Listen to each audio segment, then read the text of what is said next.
7 minutes. That's all Cairo Adeyemi had left between survival and collapse when he heard the sound that would destroy everything. Welcome to Stories by Jason. If you're settled in and ready for a good story, hit that subscribe button and tell me in the comments where you're watching from. I've got another exciting story coming your way tomorrow, and trust me, you don't want to miss it. Thank you so much for the love and support. You're truly appreciated, and I'm so grateful to have you here with me. Also, let me tell you something funny. Someone actually bet that I can't reach 1,000 subscribers before the end of this year, and honestly, I want to prove them wrong. So if you're watching this right now and you haven't subscribed yet, please hit that subscribe button and join the family. Reaching 1,000 subscribers is a very personal goal for me, and your support would mean the world to me. Thank you for believing in me and being part of this journey. And before you go, drop your name and location in the comments. I'd love to give you a special shout-out in my next video. The departure board above Gate 47 blinked in angry red letters. Final call. Around him, the airport surged with the mechanical rhythm of people who had places to be, businessmen barking into phones, families hauling oversized luggage, teenagers slouched against charging stations with dead eyes. The air reeked of burnt espresso and aviation fuel, that particular cocktail of exhaustion and velocity that made airports feel less like buildings and more like purgatory with flight schedules.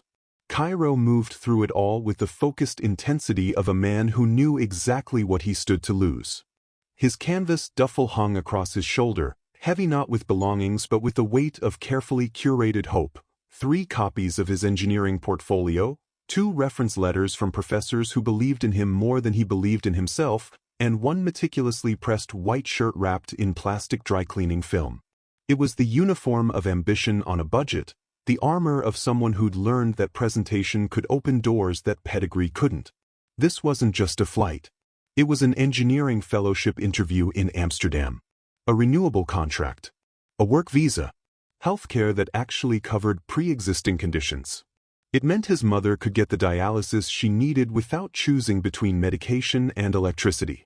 It meant his younger sister Amara could stop pretending she wasn't hungry, stop lying about having eaten at a friend's house when Cairo knew damn well she was skipping meals so their mother could have her portion. Missing this flight didn't mean disappointment. It meant gravity. It meant being pulled back into the orbit of a life he'd been fighting to escape since he was 14 years old. Since the day his father's construction accident turned their family into a case study in medical debt and systemic failure. Cairo checked his watch, 2:47 p.m. His boarding pass said 2:50 p.m. Gate 47 was still 3 corridors away. Move, his mind commanded. Don't think. Just move. Then he heard it. Not a shout. Not a crash. Not anything that would make heads turn.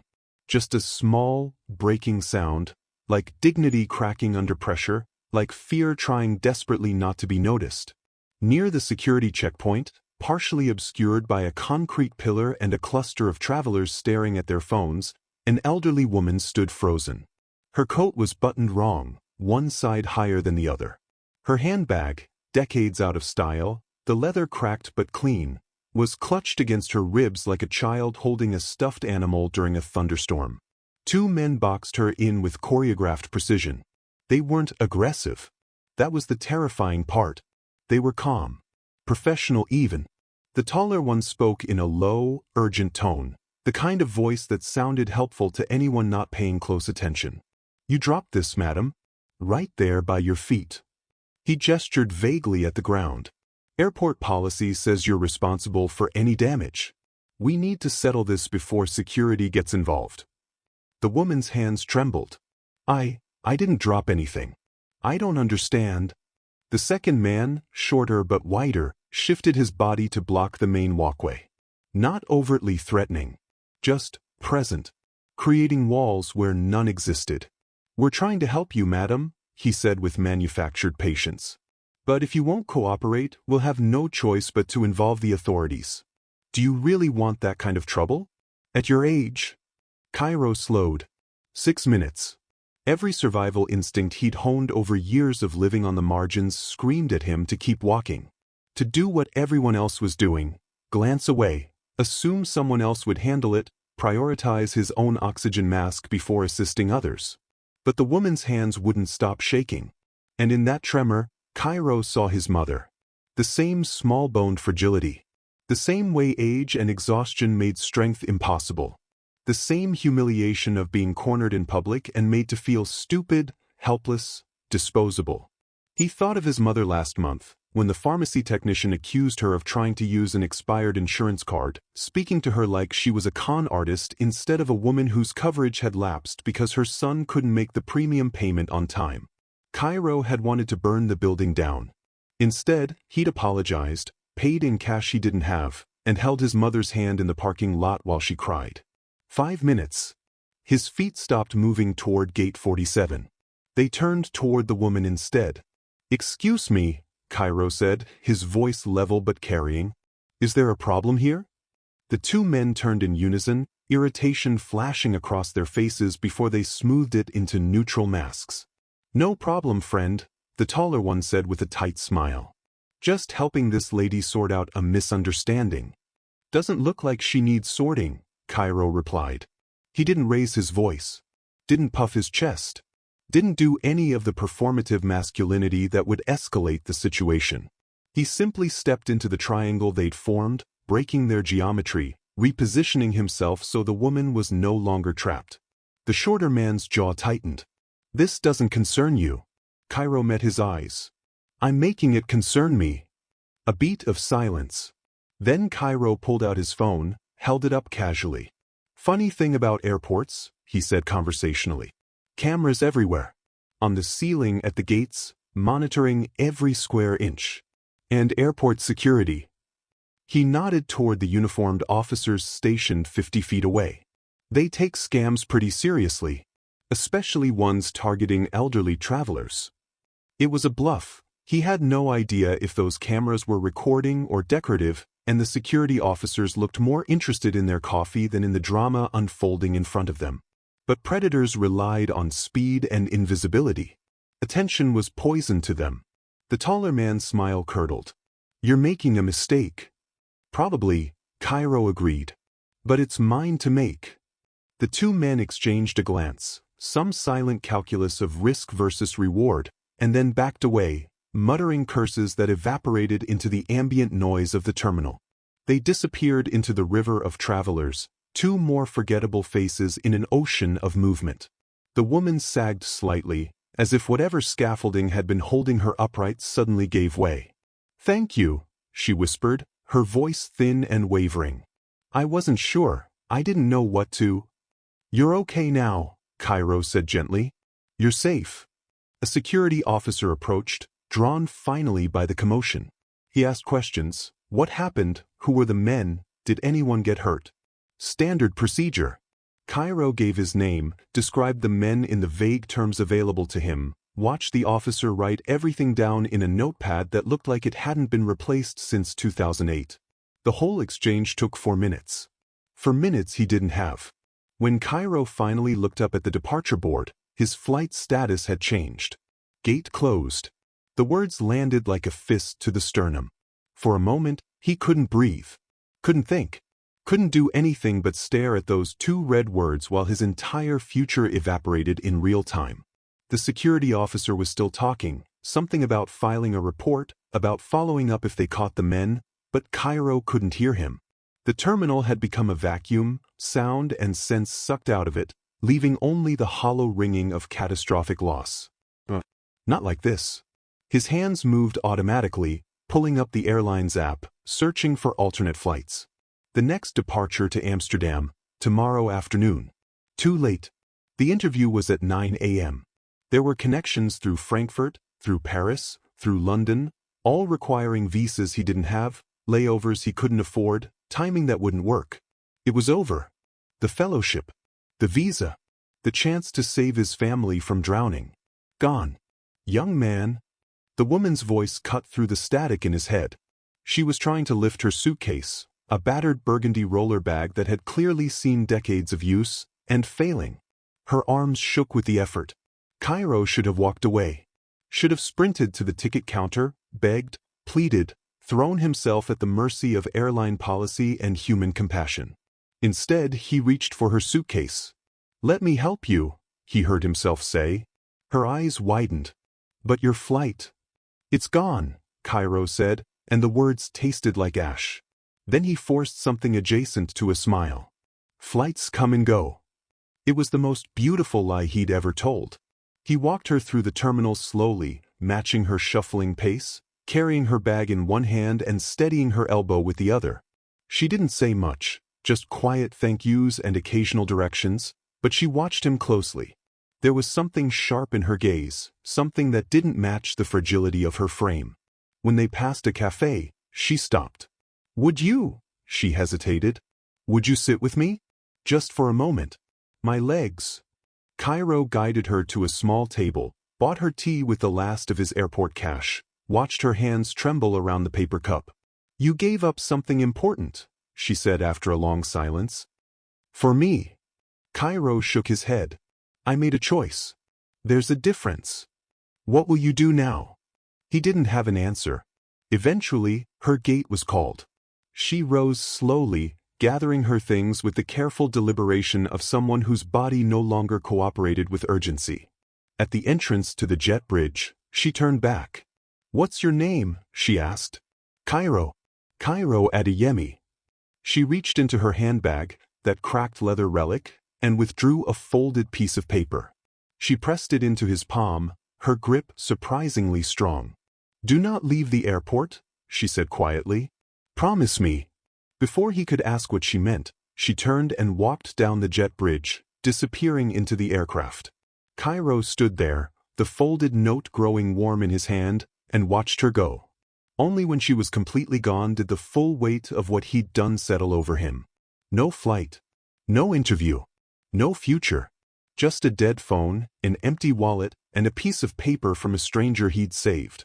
He found a metal bench near a window that looked out over the tarmac and sat down hard. The afternoon sun slanted through the glass, indifferent and beautiful. Planes taxied past, carrying people toward destinations he'd never reach. Cairo unfolded the note. It was blank except for a phone number written in elegant, precise handwriting. He stared at it for a long time. Then he tucked it into his pocket and closed his eyes, letting exhaustion and grief wash over him in waves. Hours passed. The terminal emptied and refilled, a tide of humanity that paid him no attention. He was nobody, going nowhere, until someone spoke his name. The airport had a way of making time feel both infinite and meaningless. Cairo sat on the metal bench, his spine pressed against the cold backrest, and watched the world move around him like he was a stone in a river. Travelers flowed past, some running, some strolling, all of them going somewhere. He was the only fixed point in a landscape of motion, the only person with nowhere left to go. His phone had died an hour ago. Maybe two. Time had become slippery. Hunger gnawed at his stomach, but the thought of food made him nauseous. He'd spent his last cash on the old woman's tea. His credit card was maxed. His debit account held maybe $12, enough for nothing that mattered. The folded note sat in his palm like a question he was afraid to answer. He'd looked at the number a dozen times, tried to make sense of it. No name. No context. Just 10 digits written in handwriting that suggested education, precision, old-world formality. The kind of penmanship his mother still used on birthday cards. Do not leave the airport. But what was he waiting for? A reward? An apology? Some magical intervention that would undo the last 4 hours and put him back on that plane? Cairo laughed, a single, bitter sound that died in his throat. He was an idiot. A principled, self-sabotaging idiot who just torched his entire future for a stranger who probably wouldn't remember his name by the time she landed. The memory loop started again, uninvited. He kept replaying the moment, that split second when he could have kept walking. Should have kept walking. His feet had been moving toward gate 47. His boarding pass had been in his hand. 7 minutes had been enough time if he just ignored the quiet, breaking sound of someone else's fear. But he hadn't. And now his mother would stay on the waiting list for the better dialysis center. Amara would keep skipping meals and lying about it. The landlord would start eviction proceedings. The debt collectors would resume their calls. All because Cairo had a conscience he couldn't afford. Did I choose wrong? The question sat in his chest like a stone. He thought about his father, a man he barely remembered beyond fragments. Calloused hands, the smell of sawdust and sweat, a laugh that filled rooms. His father had died on a construction site when Cairo was 9, crushed under scaffolding that violated 6 different safety codes. The company had paid the family $14,000 in settlement and called it justice. His mother had taken the money without fighting. "We do what we can with what we have," she told Cairo, her voice hollow. "Fighting back is a luxury for people with lawyers and time." But even then, even drowning in medical debt and grief, she'd never compromised on certain things. Dignity, honesty, the obligation to help when you could, even when you couldn't afford to. "You see someone drowning," she'd said once, "you don't check your bank account first." Cairo had internalized that lesson so deeply it had become bone and marrow. And now he was paying the price. He was 12 when he'd first understood the weight of responsibility. Amara had been 7, small for her age, with their father's laugh and their mother's stubbornness. Their mother had just been diagnosed, kidney disease, stage 3, progressing fast. The medical bills started arriving in waves, each one more devastating than the last. Cairo had taken a job at a corner store, lying about his age, working 4 hours after school and 8 on weekends. He'd given every paycheck to his mother and told her it was from a scholarship he'd won. She'd known he was lying but had taken the money anyway because poverty erased the luxury of pride. By 15, he was tutoring other students in math and physics. By 17, he'd earned a partial scholarship to university, not enough to cover everything, but enough to make the dream feel possible. Then his mother's kidneys failed completely. Dialysis 3 times a week. Medications that cost more than rent. Complications that required hospitalizations they couldn't afford.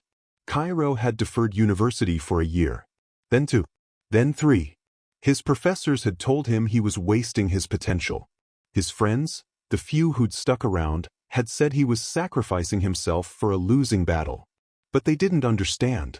When you grew up watching your mother choose between medication and electricity, you learned that some battles were worth losing everything for.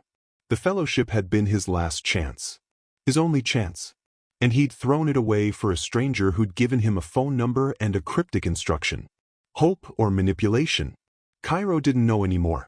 The airport transformed as night settled in. The crowds thinned.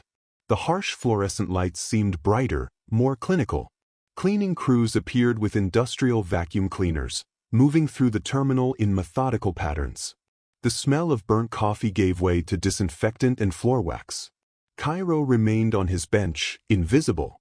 He watched a family reunite near baggage claim, a woman in her 50s sprinting toward a young man in military fatigues, their embrace so tight it looked like they were trying to merge into one person.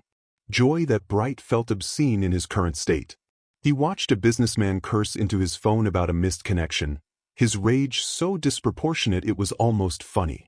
Almost. He watched a child, maybe 4 years old, press her face against the window watching planes take off, her breath fogging the glass. Cairo felt like a ghost. He considered leaving.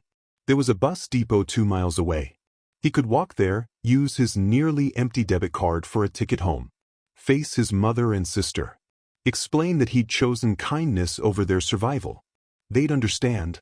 They'd hug him and tell him it was okay. And that would somehow make it worse. His hand moved toward his pocket, toward the phone that was now just an expensive brick. He needed to call Amara. Needed to tell her before she started imagining worse scenarios. But he couldn't make himself stand. The note felt heavy in his other pocket. Do not leave the airport. It was absurd. He was following instructions from a woman he'd met for 30 minutes. A woman who'd given him nothing but a blank piece of paper and a vague command. But he stayed. Because leaving meant accepting that it was over. And Cairo wasn't ready for that yet. Around 10 p.m., he noticed the watching. Subtle at first. A security officer lingering near his bench longer than necessary.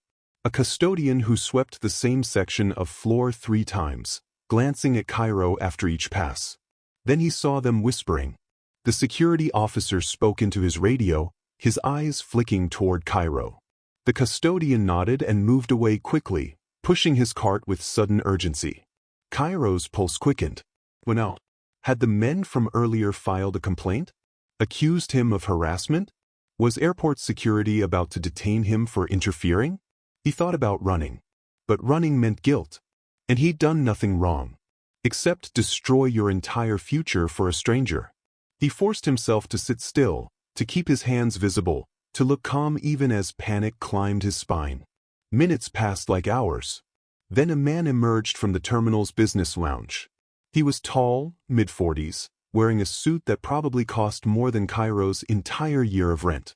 Navy blue, perfectly tailored, not a wrinkle in sight. His shoes were polished to a mirror shine. His posture was military straight, his movements economical and precise. He walked directly toward Cairo. "Mr. Adeyemi," the man said. Not a question. A statement. Cairo stood slowly, his muscles tense. "Who's asking?" "My name is not important." The man's accent was difficult to place. European, maybe, with something else underneath. "Ma'am has requested your presence." Cairo's confusion must have shown on his face. "The woman you assisted earlier," the man clarified. "She would like to speak with you." "Ma'am." The word carried weight. Deference. The kind of formality reserved for people who commanded respect through more than just age. "Why?" Cairo asked. "That is not my information to share." The man gestured toward the terminal's main entrance. "If you would come with me, please." Every instinct Cairo had developed growing up in neighborhoods where strangers offering help usually wanted something screamed at him to refuse. This felt wrong. Too orchestrated. Too convenient. But he'd already gambled everything. What was one more risk? "Am I in trouble?" Cairo asked. The man's expression didn't change. "No, sir. Quite the opposite." The automatic doors at the terminal entrance slid open, revealing the night beyond. A black sedan idled at the curb, sleek, expensive, the kind of vehicle that turned heads. Its windows were tinted dark enough to violate probably half a dozen traffic laws. And standing beside it, illuminated by the terminal's exterior lights, was the woman. But she wasn't the woman anymore. Gone was the crooked coat, the trembling hands, the aura of fragility and confusion. In their place stood someone else entirely, someone who wore composure like armor, whose posture suggested not frailty but power held deliberately in check. Her hair was immaculately styled. Her clothing was elegant without being flashy. Her presence bent the space around her in a way that made everyone else seem slightly out of focus. She looked at Cairo with eyes that had never been weak. And she smiled. "Cairo," she said warmly, as if they were old friends. "Thank you for waiting." His throat went dry. "Who are you?" he managed. Her smile deepened, not unkindly. "My name is Safia Ravanpour." She paused, letting the name settle. "My husband owns Raven Global Holdings." The words hit him like a physical force. Everyone knew Raven Holdings. Infrastructure. Shipping. Energy. The kind of empire that shaped economies without ever appearing on magazine covers. Billions stacked so high they became invisible, power so immense it operated in silence. Safia gestured toward the open car door. "Please, let me explain." Cairo stood frozen, his mind racing through implications he couldn't begin to process. Behind him, the terminal hummed with its endless rhythm of arrivals and departures. Ahead of him, the car waited. And somewhere between those 2 points, his life hung suspended, no longer what it had been, not yet what it would become. He took a breath and stepped forward into the unknown. The interior of the sedan smelled like leather and something else, something expensive that Cairo couldn't name. Probably whatever scent wealth wore when it didn't need to announce itself. He sat rigid in the back seat, acutely aware of how out of place he was. His canvas duffel rested at his feet, suddenly shabby against the pristine floor mats. His clothes, clean but worn, the kind of functional anonymity that came from buying whatever was on clearance, felt like a costume in the wrong theater. Safia sat across from him, separated by enough space to suggest respect rather than distance. The suited man had taken the driver's seat. The partition between front and back was raised, creating a capsule of privacy. Up close, the transformation was even more striking. This wasn't the same woman. Couldn't be. And yet it was same bone structure, same hands, same eyes. But where those eyes had been clouded with manufactured confusion hours ago, they now held the focused clarity of someone accustomed to seeing through surfaces. The crooked coat had been replaced by a charcoal wool jacket that probably cost more than 3 months of Cairo's rent. Her jewelry was minimal but deliberate, a watch that looked vintage but maintained, pearl earrings that suggested inheritance rather than purchase. Power didn't announce itself with this woman. It simply was. "You must have questions," Sophia said, her voice carrying the same warmth it had at the terminal, but now underlaid with something solid. "Party, maybe? Or certainty?" Cairo's jaw tightened. "A few." She smiled slightly. "I owe you an explanation. Several, perhaps." The car pulled smoothly away from the curb, merging into the sparse late-night traffic circling the airport. Through the tinted windows, Cairo watched the terminal recede, that purgatory of waiting and loss that had consumed his entire day. "My name, as I said, is Sophia Ravenpour," she began.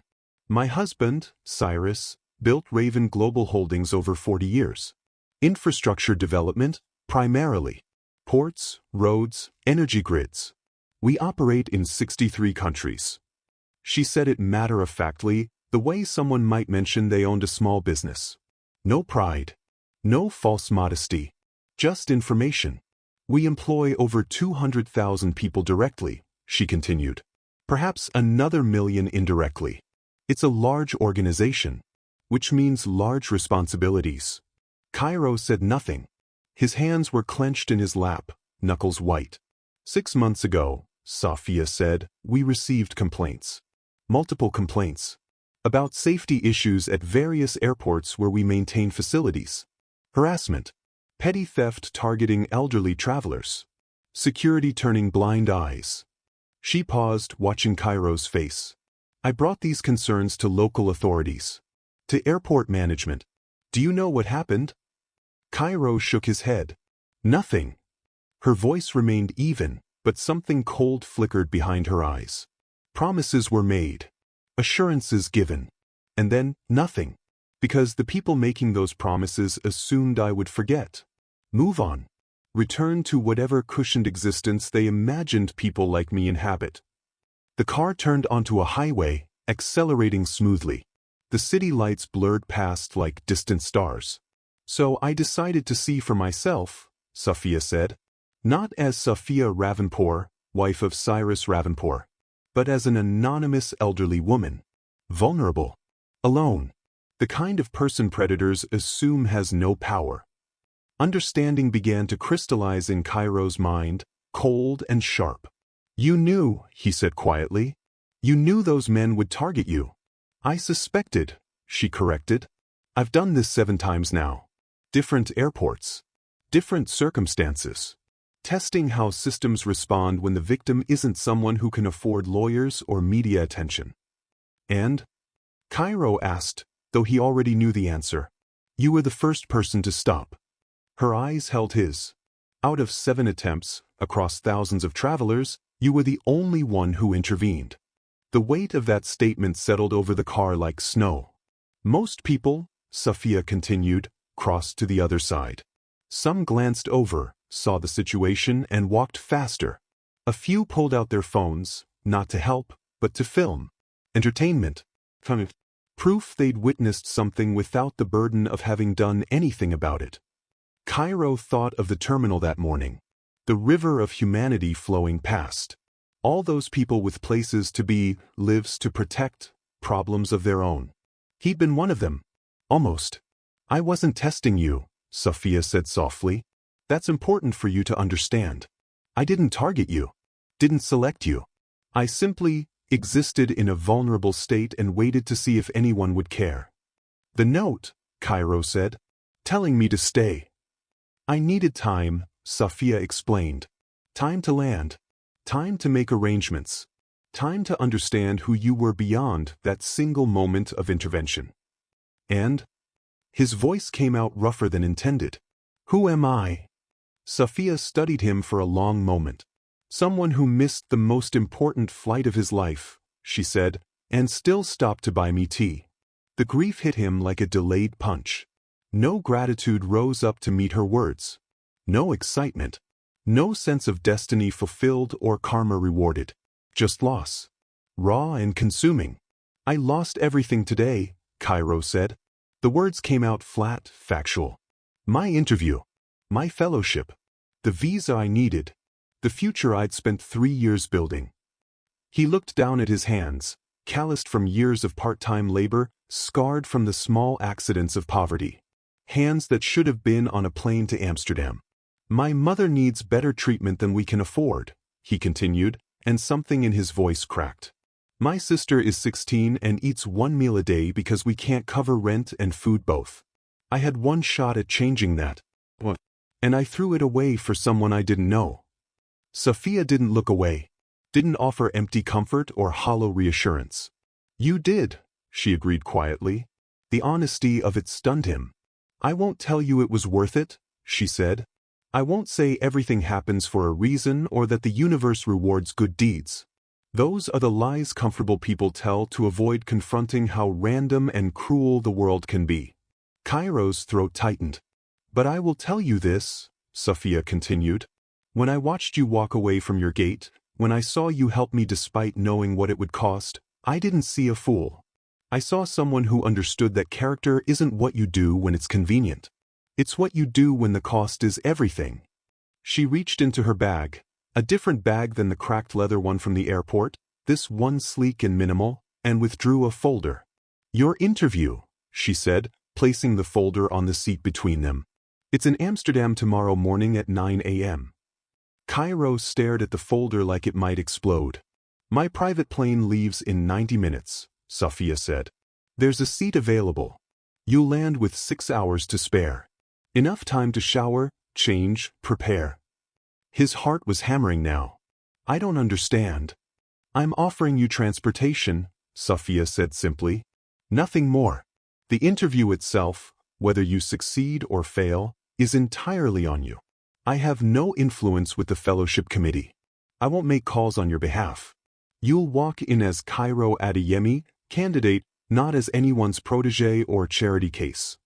She leaned forward slightly, her gaze intense. "This isn't a reward," she said. "It's a correction. You sacrificed your opportunity for a principled choice. I'm simply removing the obstacle I inadvertently created." Cairo's mind raced. "Why?" "Because I can," Sophia said.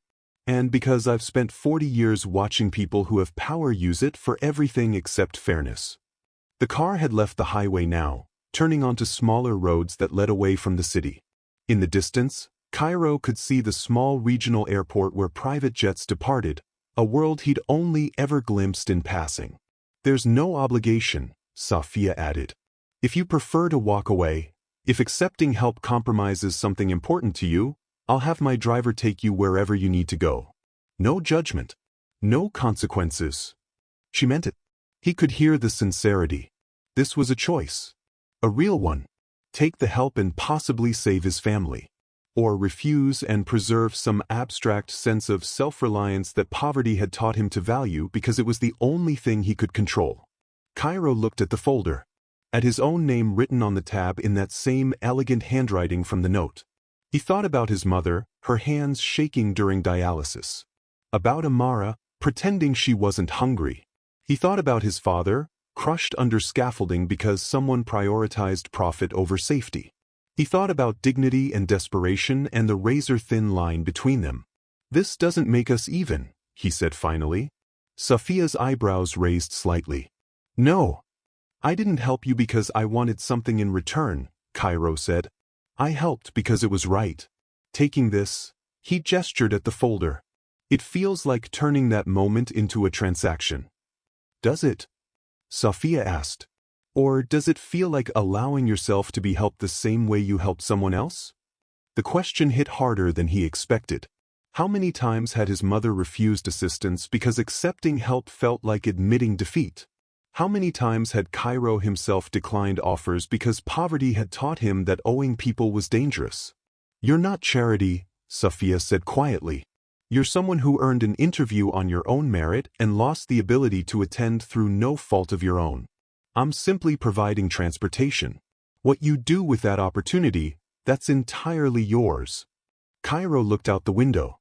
The private terminal was visible now, small and discreet, its runway lights cutting through the darkness. A plane waited, small but sleek, its engines already humming. He thought about what his mother would say. Not the mother worn down by pain and poverty, but the mother who'd taught him that helping wasn't about what you could afford to lose. "Okay," he said quietly. Sophia nodded, satisfaction flickering across her face. "Okay." The car pulled up to the terminal. The suited man opened the door. Cairo grabbed his duffel and stepped out into the night air. It smelled clean, no jet fuel here, no burnt coffee. Just wind and possibility. "Cairo," Sophia said as he turned toward the plane. He looked back. "You didn't lose everything today," she said. "You revealed who you are. There's a difference." He didn't respond. Couldn't. But as he walked toward the waiting aircraft, his pressed white shirt still carefully wrapped in his bag, his recommendation letters still pristine, he felt something shift. Not hope. Not yet. But something adjacent to it. Something that felt like a door opening in a wall he'd thought was solid. The interview had been brutal. Not because the questions were unfair or the panel was hostile, but because Cairo had walked into that Amsterdam conference room running on 90 minutes of sleep, wearing a shirt he'd ironed in an airport bathroom, carrying the weight of everything he'd risked. 3 engineering professors. 2 industry representatives.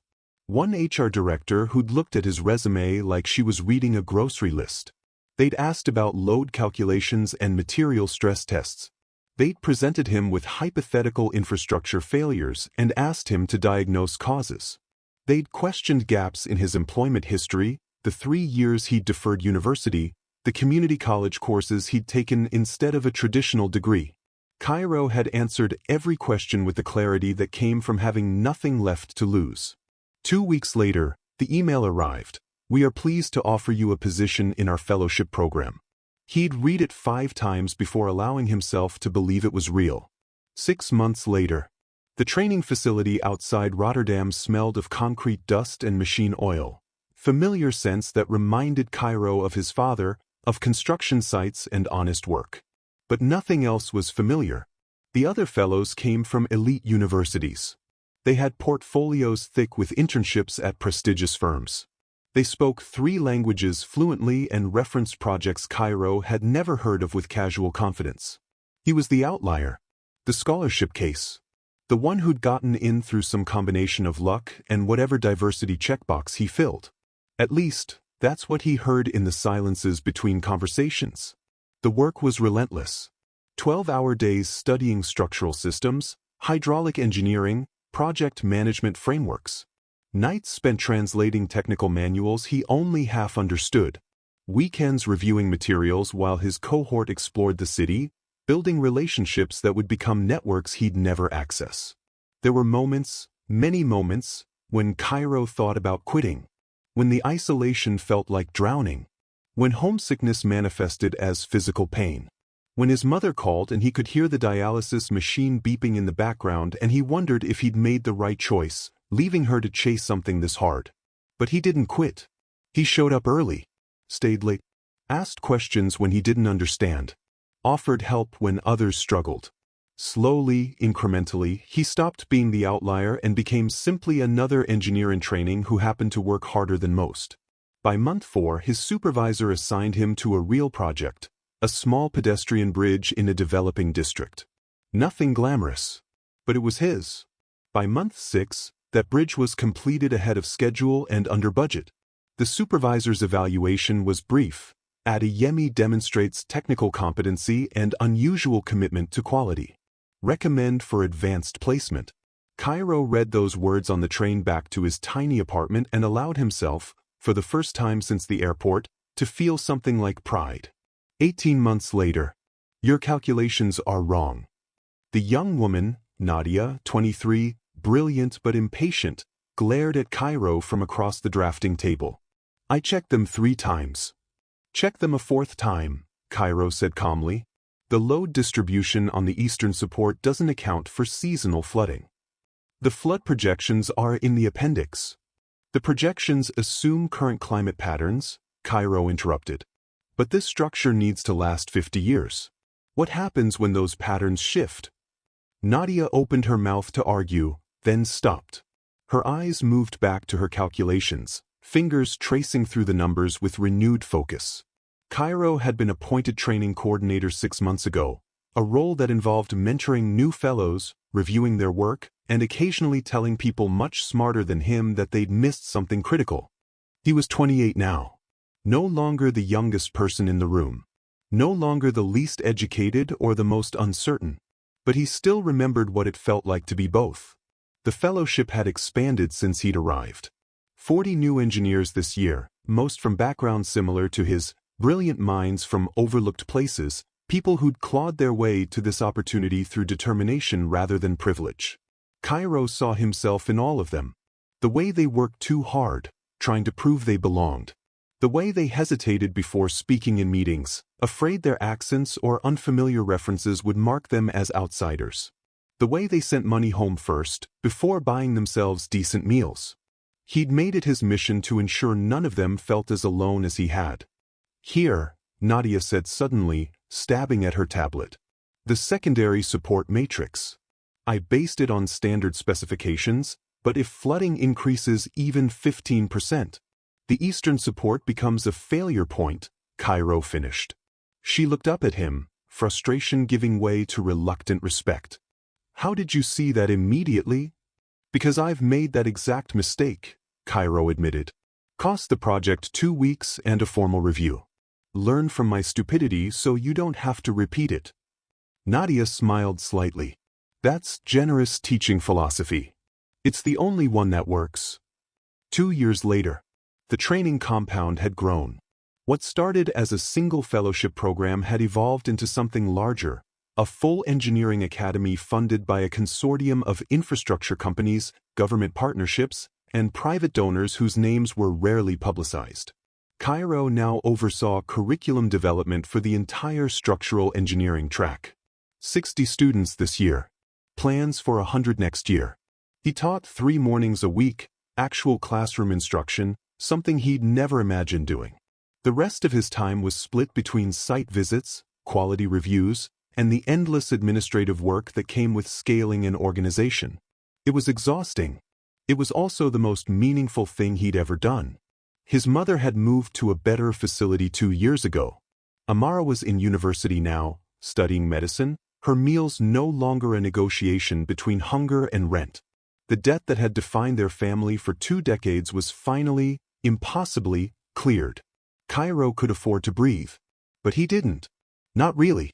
Because there were 60 other students who couldn't. 60 other families drowning in the same waters his had nearly drowned in. And he remembered what it felt like. The sun was setting over the compound when Cairo noticed the black sedan pulling through the security gate. He'd been reviewing final project presentations with a group of third-year students, bright, ambitious, terrified they'd fail, when he saw the familiar vehicle through the window. His heart did something complicated. Safia visited once a year. Always unannounced. Always brief. She stepped out of the car with the same composed elegance she'd had that night at the airport, though now there were thin lines around her eyes, silver threading through her dark hair. She was 73 now. Still formidable. Cairo excused himself from the students and walked out to meet her. Safia. Cairo. She smiled, genuine warmth in her eyes. You look well. Tired, he corrected. But well enough. They walked together across the compound, past dormitories and workshop buildings, toward the overlook where the land dropped away into valley views that never got old. Safia didn't speak immediately. She simply observed. The students clustered in study groups, the construction of a new laboratory building, the garden one of the cohorts had planted as their community service project. You've built something remarkable here, she said finally. Cairo shook his head. I teach. I coordinate. The students do the building. Don't diminish it, Safia said, her tone sharp enough to cut. Leadership is a skill. One that can't be taught, only demonstrated. They reached the overlook. The sun hung low on the horizon, painting the valley in shades of amber and gold. You never asked for anything, Safia said after a long silence. In 3 years, you've never once requested a favor. Never leveraged our connection. Never tried to turn that airport moment into something transactional. Cairo looked out over the valley. That's not why I stopped. I know, Sophia said softly. That's the point. A hawk circled overhead, riding thermal currents with effortless grace. When I was younger, Sophia continued, I believed wealth was about accumulation. Buildings. Assets. Numbers growing larger in accounts. But the older I get, the more I understand it's about allocation. Not what you gather, but what you distribute and to whom. She turned to face him directly. Cyrus and I have funded dozens of initiatives over the years. Scholarships. Research grants. Infrastructure projects. Most of them were fine. Some were successful. And this one? Cairo asked. This one changed lives, Sophia said, because it was built by someone who understood what those lives felt like. Cairo's throat tightened. The students here, Sophia gestured back toward the compound. They don't see you as their superior. They see you as their proof. Proof that someone like them can make it. Proof that the barriers aren't insurmountable. Proof that character matters as much as credentials. I just teach, Cairo said quietly. I show up. I help when I can. Sophia smiled, something knowing in her expression. You just stopped, that day in the airport too. The weight of the parallel settled over him. Sometimes, Sophia said, the most revolutionary act is simply refusing to keep walking. Refusing to look away. Refusing to accept that someone else's crisis isn't your responsibility. The sun dipped lower, the golden light deepening to amber, then orange, then the purple-blue of approaching dusk. I need to tell you something, Cairo said. The words came slowly, carefully. For a long time, I thought that day at the airport was the worst day of my life. Missing the flight.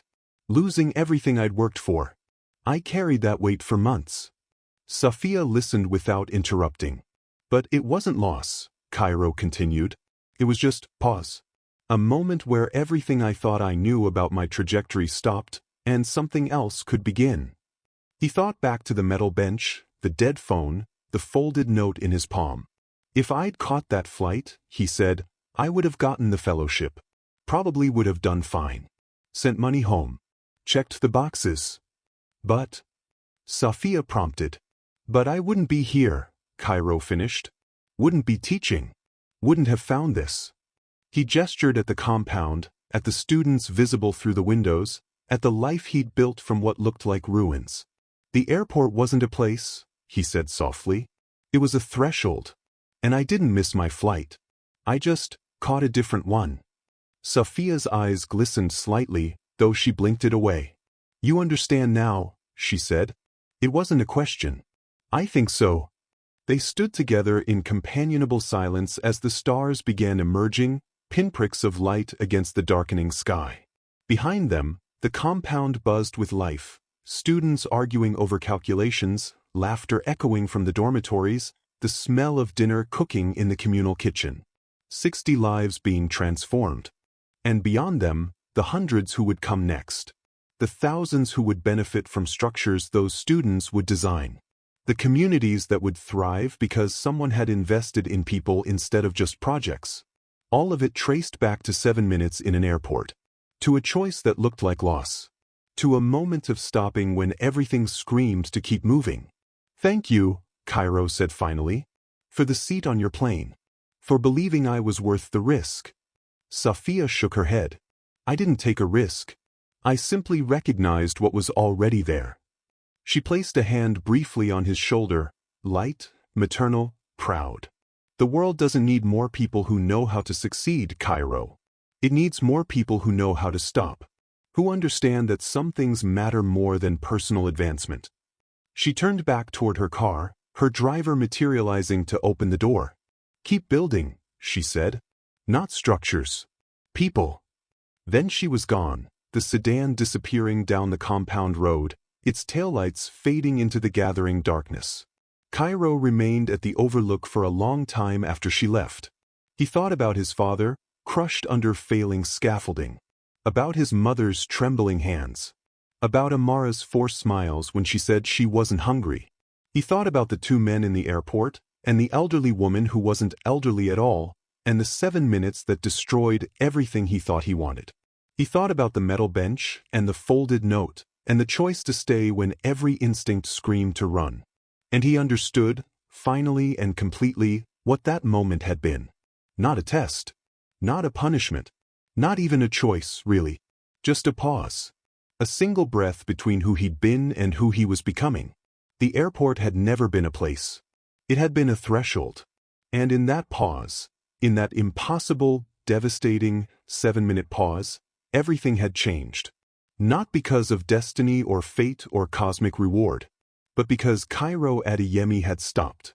And in stopping, he'd finally learned how to move. Thank you for watching this story to the end. If you enjoyed this story, you will surely love the next one. It's as crazy and more intriguing as you can ever imagine. So do check it out. Click on the image showing on your screen right now to watch the next one.